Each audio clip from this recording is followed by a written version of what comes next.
الحمد لله رب العالمين. الحمد لله قدم من شاء بفضله وأخر من شاء بعدله، لا يعترض عليه ذو عقل بعقله ولا يسأله مخلوق عن علة فعله. هو الكريم الوهاب، هازم الأحزاب ومنشئ السحاب ومنزل الكتاب ومسبب الأسباب وخالق الناس من تراب. من اهتدى به ما ضل، ومن اتقاه ما زل، ومن اعتز به ما ذل، ومن طلب غناه ما قل. له الكبرياء والجبروت عز وجل، تم كماله وحسن جماله وتقدس جلاله وكرمت أفعاله وأصابت أقواله.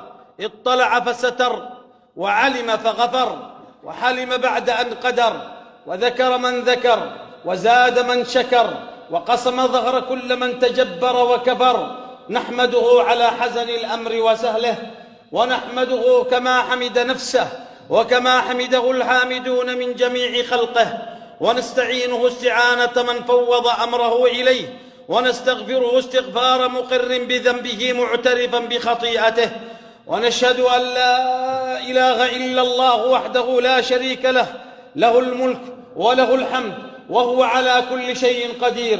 ونشهد أن محمدًا عبده ورسوله الذي ما ضل وما زل وما ذل وما مل وما غل وما كل، فما ضل لأن الحكمة ترعاه والله أيده وهداه، وما زل لأن الله غاديه وجبريل يكلمه ويناديه، وما ذل لأن العز رديفه والنصر حليفه، وما غل لأنه صاحب أمانة وصيانة وديانة، وما مل وما كل لأن له همة كريمة.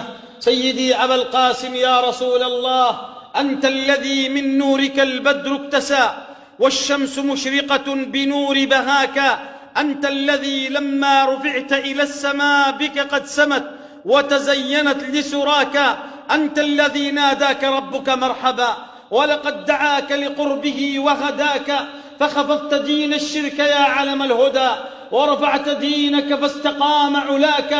ماذا يقول المادحون وما عسى أن تجمع الكتاب من معناك. صلى عليك الله يا علم الهدى، ما هبت النسائم وما ناحت على الأيك الحمائم. أما بعد فيا إخوة الإيمان والعقيدة،